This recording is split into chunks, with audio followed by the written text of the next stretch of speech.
So many of you must have gone to a restaurant, right? And there you must have eaten good food. But many a times you must, or sometimes you must have experienced that after having that food, your stomach got upset, right? That you got sick, or you got some fever because of that bad food. So what recourse do you have in such scenario? Tell me. So what do you think is the recourse available to you in such scenarios? So the best answer to this is provided under law of torts. So today we are going to study about law of tort. This is a civil wrong, and unlike other civil wrongs like contract, like trust, this is an area which we do not know much about, which we are mostly unaware of. So in today's class we are going to know about what is law of torts, right? So if we start with the word tort. So what is this word? So it is derived from a Latin word that is tortum. Latin word that is tortum. And what does tortum mean? Tortum means twisted or crooked. That means something which is not straight. Something which is not straight. So that means it is a deviation from a right conduct. Deviation from a correct conduct. For example, this is a road. You're supposed to walk on the left side of the road, right? But suppose if instead of walking in a straight line, you're walking like this, in a zigzag manner. So this might amount to tortious act. Similarly, I will give you another example. One such example we discussed in the beginning, that is restaurant food. If the quality of food is bad, that means they are deviating from a right conduct. Right conduct is maintaining proper hygiene. Quality of food, if that is not maintained, that is a tortious act, right? Similarly, one more example. This is your house and this is your neighbor's house, right? Now if you throw garbage in front of your neighbor's house, if you block their passage through garbage, or if due to the garbage a foul smell enters your neighbor's house, what you are doing? You are doing an act which is not right. Your conduct is not right? It's a deviation from a right conduct, because in a society you are supposed to respect your neighbor, and you are not doing this by throwing garbage in front of your neighbor's house. So this would amount to tortious act under the category of nuisance, right? So today we are going to study about these torts and what is tort in general, correct? So if we see the definition of tort, although we have seen that tort is a deviation from right conduct, something which is not right would be a tortious act, correct? But a legal definition is much more elaborate. So a tortious liability arises when there is a breach of duty. So this is a very important component of a tortious liability, that is breach of duty. So when there is a breach of duty, there would be a tortious liability. Now what kind of duty? Not every duty. So there are certain preconditions for this duty. There are certain conditions. And what are those conditions? These three conditions: 1, 2 and 3. So first is, it is towards persons generally. That means it is towards the society. It is towards everyone, and not in personam. That means it is not towards a specific person, not towards an individual. It is not towards an individual. For example, this is my house and this is a society I live in. So my duty towards everyone in the society, not to obstruct their passage, not to throw garbage in front of any of their house, not towards only A or B, not towards in person, not towards an individual, but towards the society in general, but towards everyone. I have a duty not to abuse anyone, right? So I should not abuse anyone, and not a specific person. It is not a specific individual specific duty. It is towards everyone. It is a general duty. So I can say it's a general duty, right? towards persons generally. So this is the first part of the duty. Second is, it is not voluntarily assumed. That means I myself have not undertaken this duty. This duty is not a result of my action. This duty has been imposed on me by law. Law has fixed this duty on me. For example, I am Vasu and there is Abhijit.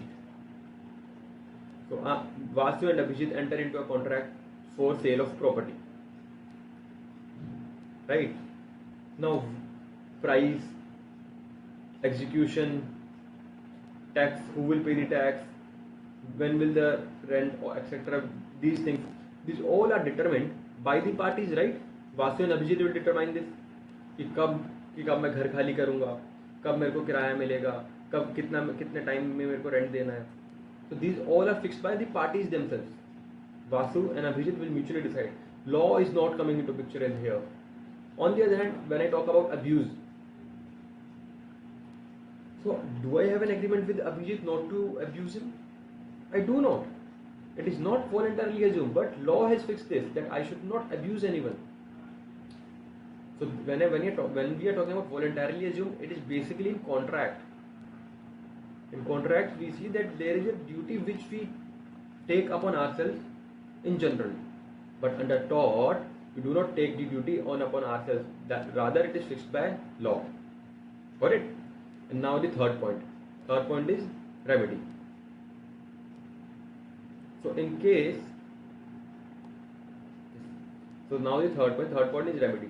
Remedy means when there is a breach of duty, when I have done something wrong, when my conduct is not right, and some duty has been breached, there is a remedy. Remedy means I have a recourse, correction. तो correction कैसे होगा? Correction होगा unliquidated damage की form में. अभी unliquidated damage क्या होते हैं? ये यार compensation which is not fixed. Compensation which is not fixed. मतलब मैं अगर if Vasu abuse say my friend, if I abuse my friend whose name is Shresht, if I abuse him, and on the other hand if I abuse Honorable Justice, who is the Chief Justice of India, who is the current Chief Justice of India, N.V. Ramanna, if I abuse him, तो जितना श्रेष्ठ, अगर मैं श्रेष्ठ को गाली दूंगा तो मेरे को रेमेडी के उसमें शायद मेरे को देना पड़े 10,000 रुपए, right, compensation. But if I am abusing justice N V Ramana, then I might have to pay 1 crore rupees, क्योंकि he is a much bigger public figure. Alright, so the damages are not fixed. Damages will depend on the parties on certain circumstances. किस circumstance में क्या चीज हुई है. So this is known as unliquidated damages. That means damages which are not fixed. On the other hand, liquidated damage क्या होते हैं? जो फिक्स होते हैं. जैसे हमने कॉन्ट्रैक्ट में देखा होगा कई बार कि in case a party breach a contract, he need to pay 5% of the contract. तो फिक्स कर दिया. राइट, बट टॉर्ट्स में we can not fix, because हमें पता ही नहीं होता कि हम किसके अगेंस्ट ड्यूटी ब्रीच कर रहे हैं. ऑलराइट, ये समझ आया. Now will come to the constituents of tort. अभी हमने देखा टॉर्ट होता क्या है. टॉर्ट हमने देखा it's a breach of duty, और ड्यूटी कैसी है जिसके 3 कंपोनेंट है. बट कौन से एक्ट टॉर्ट कॉन्स्टिट्यूट करेंगे, वो ड्यूटी या फिर वो ड्यूटी कब पिक्चर में आएगी, right. So for committing a tort, there are two essentials. First is wrongful act or omission. मैं कुछ गलत काम करूं, मतलब मैं या तो किसी को गाली दूं और I hit someone, और मैं गार्बेज थ्रो करूं अपने नेबर के घर के सामने, तो what I am doing a wrongful act, right. या मैं omission भी कर सकता हूं. omission कैसे होगा? Suppose I am a police officer और मेरे सामने दो लोग लड़ रहे हैं, एफ्रे कर रहे हैं, एफ्रेज लड़ाई, मेरे सामने लड़ रहा है और मैंने I am not stopping them. So what I am doing, मेरी जो ड्यूटी है, मेरी ड्यूटी है लॉ एंड ऑर्डर मेंटेन करने की, आई am breaching my duty, right. So this would be a wrongful omission, मैं अपनी ड्यूटी पूरी नहीं कर रहा हूँ, क्यों? क्योंकि मैं अपना काम नहीं कर रहा हूँ। So without, by not doing something, I am breaching my duty, correct.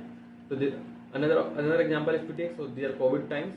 So suppose I am a doctor or I am a medical practitioner and there is a patient in front of me and I have all the remedies, मेरे पास oxygen भी है, मेरे पास remdesivir भी है, मेरे पास beds भी हैं. So these necessary requirements are available to me, but then also I am not treating this patient. So what am I doing? मेरी जो ड्यूटी है as a doctor to treat the ill people, मैं वो कर रहा हूँ? नहीं कर रहा हूँ, मैं ओमिट कर रहा हूँ अपनी ड्यूटी करने को. But I am doing, I am omitting my duty. This is a wrongful omission, right? Because I am breaching my duty. So the first thing which we saw is that there has to be a wrongful act or omission, that is breach of duty. Then second one more component is required, that is legal damage or injury should be there. अब इसका मतलब क्या है? तो मान लो अगर if I, जैसे मैंने यहाँ पे आपको एग्जांपल दिया हिट करने का या गार्बेज थ्रो करने का.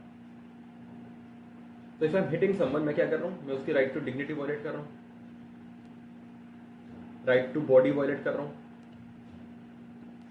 क्योंकि मैं उसके बॉडी हिट इंजरी कॉज कर रहा हूँ ना. If I am throwing garbage, तो मैं क्या कर रहा हूँ? Right to enjoy his property.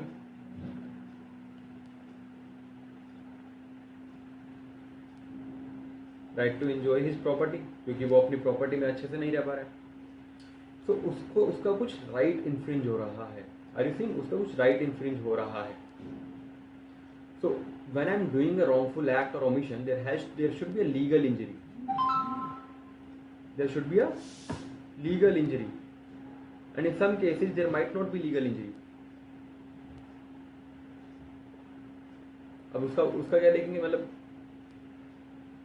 अगर लीगल मतलब सिर्फ इंजरी होगा और सिर्फ डैमेज होगा एंड इंजरी नहीं होगा, there would not be injury. तो इसका एग्जांपल क्या होगा? Suppose I run a school. मेरा एक स्कूल है जिसका नाम है VPS, वासु पब्लिक स्कूल, ठीक है. And I have 400 students. Got it? Now, अब there is another person जिसने देखा कि मेरा स्कूल बहुत अच्छा चल रहा है, I am earning a good amount of money. To rival this, to gain benefit out of this, उसने क्या करा? उसने एक राइवल स्कूल खोल लिया मेरे स्कूल के ठीक सामने, एंड उसने फीस आधी कर दी. तो क्या हुआ? 300 students went to his school. तो मेरे में रह गए सिर्फ 100. तो मेरे को लॉस हुआ? टेल मी, मेरे को लॉस हुआ? लॉस तो हुआ ना, बट क्या ये लीगल डैमेज है? क्या मेरा कोई राइट वॉयलेट हो रहा है? I am still allowed to run my school.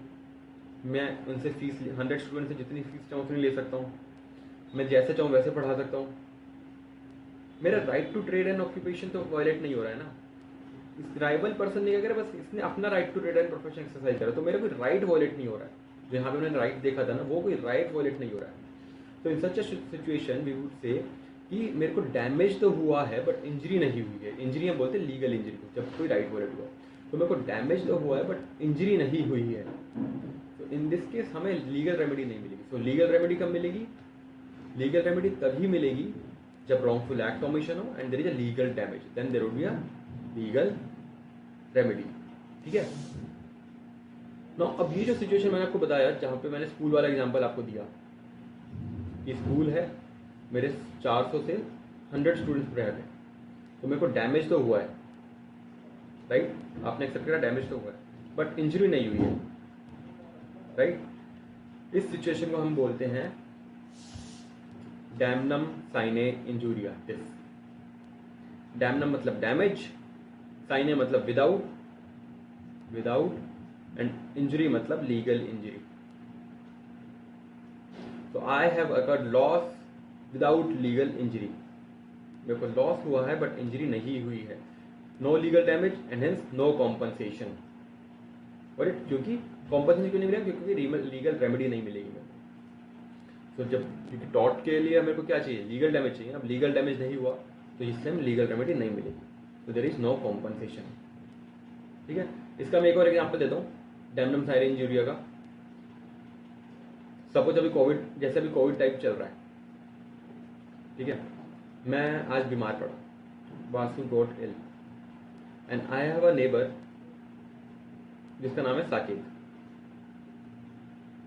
ठीक है, अब जब मैं बीमार पड़ा, साकेत ने मेरी बहुत हेल्प करी। साकेत मेरे को मेडिसिन ला के दिया, बाजार से ग्रोसरी ला के दिया, फिर डॉक्टर से मेरे अपॉइंटमेंट्स लिए उसने, तो उसने मेरी बहुत हेल्प करी साकेत ने, and now I got fit and I'm thankful to Saket. Now because he was serving me during this time, he himself got infected and अब वो बीमार पड़ गया है। Now Saket is it and मैं एज अ वासु वीजे उसकी help करने से मना कर दिया। साकेत मेरे को फोन करके बोला था कि मेरे लिए दवाई ववाई लिया, बट मैंने उसे कॉल करके मना कर दिया, I denied him. So in this case उसको लॉस हुआ, लॉस तो हुआ ना, क्योंकि वो बीमार हुआ, उसको मेंटल पीस उसका वायलेट हुआ, उसकी जो एक्सपेक्टेशन थी एज अ गुड नेबर वो वायलेट हुई। बट क्या उसमें लीगल इंजरी हुई? Did I have a duty? क्या मेरे उसके लिए कोई ड्यूटी थी? ड्यूटी तो नहीं थी, राइट? मतलब I should have done it, I should have, but अगर मैंने नहीं करा तो मैंने कुछ उसका कोई राइट वायलेट नहीं करा है। मैं कोई डॉक्टर नहीं हूँ, मैंने कुछ उससे एग्रीमेंट नहीं करा था कि तू मेरी हेल्प करेगा तो मैं तेरी हेल्प करूंगा, तो मैंने कुछ ड्यूटी वायलेट नहीं करी है। This is example of damnum sine injuria, मतलब आपको डैमेज तो हुआ है बट इंजरी नहीं हुई है। Correct? Similarly there is one more concept that is injuria sine damnum. अब इसका मतलब क्या होगा? सेम जो यहाँ पे वर्ड लिखे ना, यही सेम मतलब है इनके। गेस करो इनका मतलब क्या होगा? साइने मतलब विदाउट, इंजरी मतलब लीगल इंजरी, मतलब कोई राइट वायलेट हुआ है आपका, डैमेज मतलब लॉस, मतलब आपका यहाँ पे लीगल राइट वायलेट हुआ है, जो right has been violated, but आपको कुछ लॉस नहीं हुआ है। तो इट्स लाइक दिस, किसी ने आपको गाली दी तो है बट आपको गाली लगी नहीं है। इसका एग्जाम्पल लिखते हैं, इसके बहुत ही फेमस एग्जाम्पल है एशबे वर्सेज वाइट। एशबे वर्सेज वाइट, इस केस में क्या हुआ? एशबे जो था उसको वोट करने जाना था, उसको वोट देने जाना था, राइट? मान लो बंगाल के, असम का एग्जांपल ले लेते हैं, ठीक है? असम, एशबे असम में रहता है एंड असम में इलेक्शन है, उसको वोट देने जाना था and he was going to vote for BJP. वो बीजेपी के लिए वोट डालने जा रहा था, बट जो पोलिंग ऑफिसर था, पोलिंग ऑफिसर ने उसे वोट नहीं डालने दिया, उसे मना कर दिया कि आप किसी कारणवश वोट नहीं डाल सकते। Although he was eligible to cast his vote, polling officer denied him, right? And जब इलेक्शन आए, इलेक्शन में क्या पता चला? बीजेपी जीत गई। तो यहाँ पे अगर आप देखो, एशपे ने वोट नहीं डाला और एशपे या फिर एशपे को वोट नहीं डालने दिया, फिर भी जो वो चाहता था वो हो गया कि उसकी पार्टी जीत गई। तो उसको कुछ लॉस नहीं हुआ है, क्योंकि वो चाहता क्या था? बीजेपी को जिताना, और बीजेपी तो जीत गई। बट उसका एक लीगल राइट था, that was right to vote. क्या वो एक्सरसाइज कर पाया? वो एक्सरसाइज नहीं कर पाया, तो यहाँ पे right to vote was violated, right? तो उसका एक लीगल राइट वायलेट हुआ था, बट उसको कुछ लॉस नहीं हुआ। This is the case of injuria sine and damnum. And क्योंकि हमने यहाँ पे देखा रॉन्गफुल एक्ट होगा और लीगल डैमेज होगा तो रेमेडी मिलेगा। तो रॉन्गफुल एक्ट तो हुआ, उसे वोट नहीं डालने दिया, लीगल डैमेज भी हुआ क्योंकि उसका राइट टू वोट वायलेट हुआ है, लीगल रेमेडी उसे मिलेगी, ऑल्दो उसे लॉस कुछ नहीं हुआ है।